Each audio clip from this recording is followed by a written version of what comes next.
we remove them, we just give them zero allocation. That's the law. So if any head of agency is not here, then you put zero. You people cannot, the others cannot be here and somebody will not be here. Any head of agency that is not here, I'm a member of the Committee on Appropriation.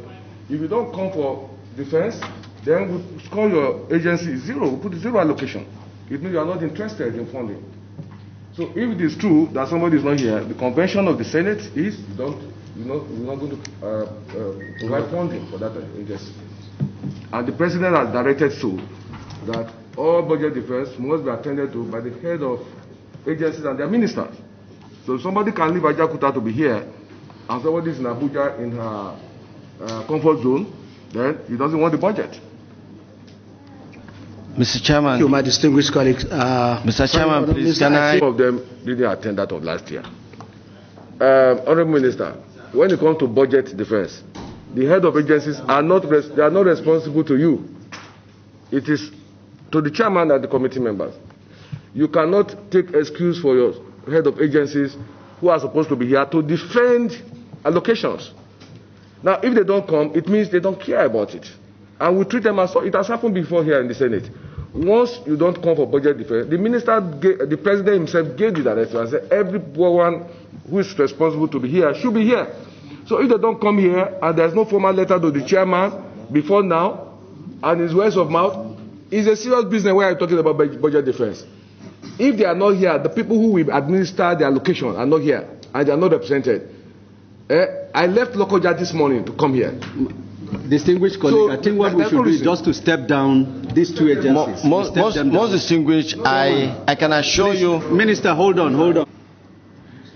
I listen attentively to the presentation you have made.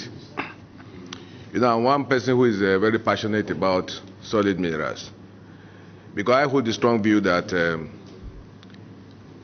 your sector is a sector that could help to improve the economy of our country and create jobs for hundreds of thousands of young graduates who have no job.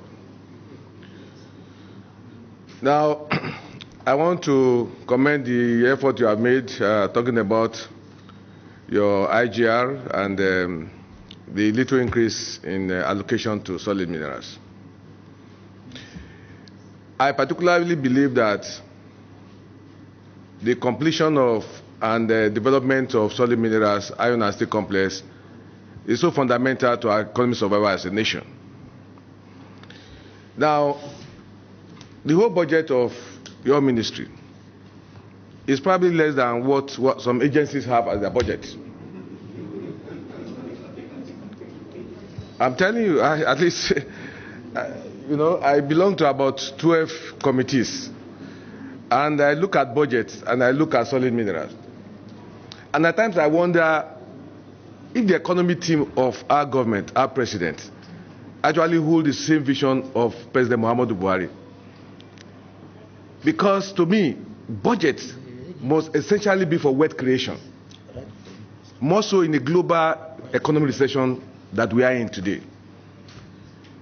There are nations of the world that do not even have stones, that they import stones. We have everything here. But I don't know what is wrong with the economic team of this government, as to whether they're actually Nigerians or they're foreigners. Because common sense, I don't have to be an economist, common sense dictates to me that when you have a serious economic problem emanating from global economic recession, and you have a large army of unemployed youths capable of carrying out a revolution, and you are not looking at how you're going to engage them. You know why this budget session is very important? One of your colleagues, whom if I'm president today, I will have sacked them, the two of them, this morning. They came to the National Assembly with a budget proposal of buying mosquito nets for 82 billion.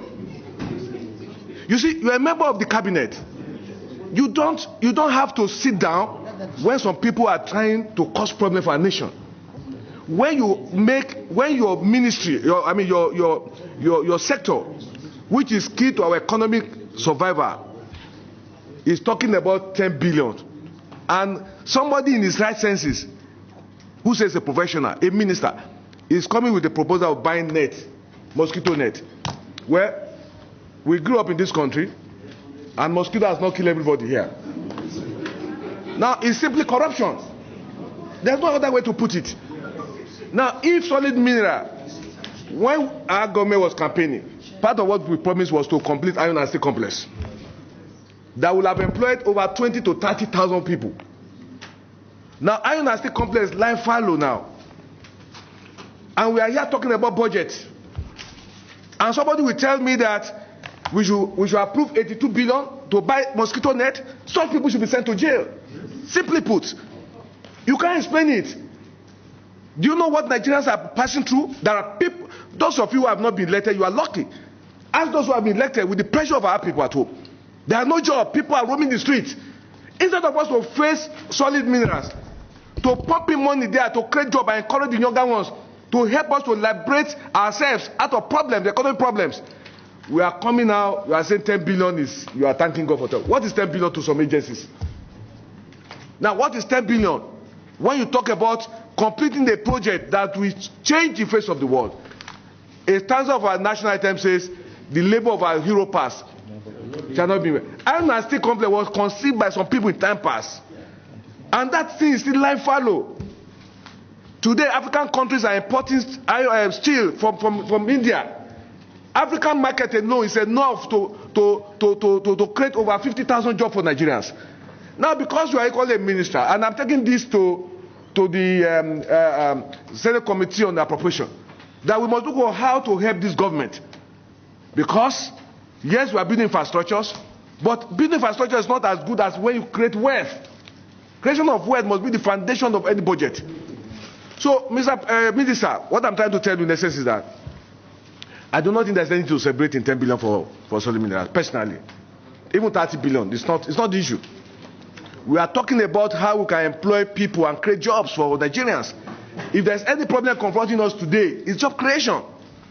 And we left all those, this is the most important sector apart from oil that we can use, not only improving our foreign exchange earnings, but create job opportunities and avoiding crisis in the future. Even now, we are faced with crisis.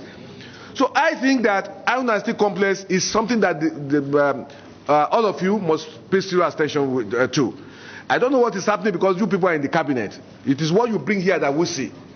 But for me, if I'm a minister in Solid Mineral and Iron and Steel Complex is not getting what it should get, I will resign. I'm telling you. I will resign. Because if that sector will be left again till another 4 years, it is just inexplicable. All the loans we are collecting in this country, I was thinking that those loans will be charged towards Iron and Steel Complex. That will have created about 40 to 50,000 workers, workforce. And you people should not keep quiet. Now, it gladdens my heart when you talk about setting up of processing plants in geopolitical zone. That of Kogi, I'm not aware of it. I don't know whether it's set up or it's just on paper. I don't know where that one is. We want to know about it because see, we have a responsibility not just to our nation, but to our God. That this job we are doing it from the depth of our heart. Because my Bible tells me that every one of us will give account of ourselves to God. We are not saying we are not saying it because we want to please anybody. This is why we are here. We are here because we want this country to be better. Not all of us came here because we have no job or we have nothing to do. We want to see how we can help and speak the truth. And speak truth to the power that be. So that this country can be better for all of us. We cannot pretend that all is well. There are no jobs. People are out of school. They are roaming the streets. And yet you see Nigerians traveling 3 times a week abroad. I have not left Nigeria in the last 7 years to Europe or to America. It's not that I don't have money. I have not traveled. I have the money to travel. But it's waste of resources. You see people galvanizing Nigeria. They take money every week. They go abroad. Not for any reason. Just to waste our foreign reserve. Because when people have stolen so much money in this country, I have not left Nigeria in the last 7 years. I have money to travel, but I look at it from a very different point of view. And you see people, ministers, members of national, people just galvanize, waste money, and people are dying in this country. And we will not see that, we will not speak the truth to our country. The country is bleeding, and the better for all of us to rise to save this country, or else it will consume all of us. I'm telling you, you cannot explain why you will not put enough money in Solid Mineral. What is 10 billion naira? What is 30 billion to Solid Mineral? And the minister is asking for 82 billion to buy net. Mosquito. Let mosquito kill all of us then. Let the people survive, let them live.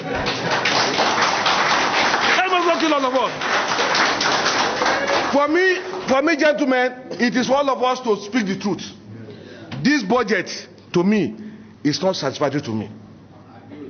And I will tell the chairman, let him come to committee on appropriation and present a special case for solid mineral. Because in every budget I have seen, I see areas of waste, deliberate wastage of resources. I see them. I belong to about 10 to 12 committees. So I take my time, I want to see what is happening there. I hold the view that we have enough money to even develop to complete Iron and Steel complex. For all this wastage I'm seeing about. If one ministry is talking about 82 billion for net, then you can have an idea what happened to other people. In many ministries, you have inexplicable proposals for projects that will not come to fruition. People put money in professional fees, legal fees, consultancy, just to siphon money. And when you come here and you are challenging ministers, some people will be giving you name here. Because there's a total misconception that everybody here is here to steal money. Not everybody, please. There are people here who are patriotic and who are ready to stake their life for Nigeria. In the national assembly, I've seen many people like that. So this is not what we want to see. Let us address your problem holistically. Let us look at those key areas that you need money. Let us look at them. Let us see how we can make Iron and Steel solid mineral. To become a sector everybody, the younger ones, want to go into. This is one sector that can give us foreign exchange earnings. So why are we treating it with levity? Is it because the privileged people are comfortable? You don't know that people are dying, people are suffering. 10,000, 5,000 naira, 2,000. So people will jump up to thank you for 2,000 naira. Because people are in poverty and they're in penury. And we cannot pretend that all is well with our nation. You as a minister, you have a duty to raise this and speak. If you have to resign, let it be said that you stood for your country. It is better. Some of us speak the truth here. We know the consequences of speaking truth in Nigeria. But we chose to speak the truth. You better stand for your country. If your colleague is asking for 82 billion to buy net, then you need how much to finish Iron and Steel complex? Why will you keep quiet? Why will you keep quiet as ministers? Why will you pretend that it's not an issue? It's an issue to you. Because the future of Nigeria lies on the head of every one of us. Assalamu alaikum.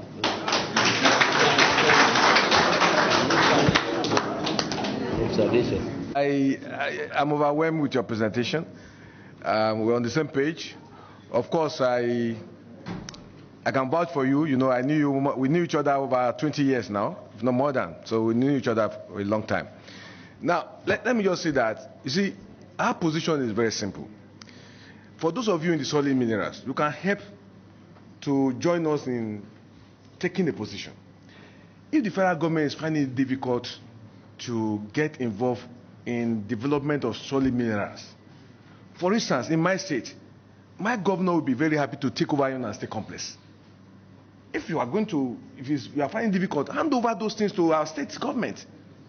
We'll develop it and we pay remittances, royalty to the federal government.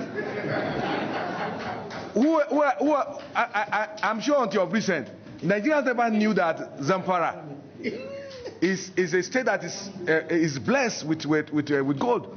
Look at what is coming out from Zamfara. So if the government is finding it difficult, allow the state government to take over. My governor will be very happy to take over Iron and Steel complex. We'll go ahead to develop it. All these bottlenecks you see, you know, people hide under the fact that the federal government has a lot of money. You know, so people can easily come and find a way of siphoning money through litigations. These litigations are nothing that can work if you give it to the state government. I don't know of anybody who will leave either Europe or any part of Nigeria and you come to Iron and Steel complex and you say that our people should not work there. Then they will finish you there and continue to do the job because they don't know the land. But you see, when it comes to federal government property, it becomes the property of everybody. So Nigerians don't show commitment. Who were the people who sold Iron and Steel complex? I was here in 2007, a committee on privatization. We went to Iron and Steel complex. It was sold for $300 million or so. And we tried to investigate it. Up to today, we didn't get the receipt and how that money was paid. It was garbage in, garbage out to settle some people. I don't want to mention names. But we knew all those people who perpetrated corruption and accusation of Iron and Steel complex. Then they now went to international court and tried to halt the development of Arewa State Complex. All this litigation they are talking about, let the EFCC investigate those who are behind it. I give the EFCC the task. It is not about the foreign nationals. It's about our people, Nigerians, who use the foreign nationals and hide under them and be pushing them to store down. Let EFCC commence investigation. They will get to unravel those who are behind it. This is a serious thing because Arewa State Complex can employ over 50,000 people. Look at, take 50,000 people out of the labor market today. So for me, we are on the same page with you, and the chairman will do the needful. Our is to give support to the chairman. We'll go to appropriation, we'll go and make a case, and I'm sure we can get something out. You know, if we have nowhere to take money, since a ministry has budgeted 82 billion for net, we can take that 82 billion and put it in Arewa State Complex. It's not difficult. Already a ministry, honorable minister, already one of your colleagues, he budgeted 82 billion for net. We have stopped it. We can take the 82 and use to create job and create wealth for Nigeria. That's what we should do. Oh, I submit, Mr. Chairman. Thank you. Thank you very much.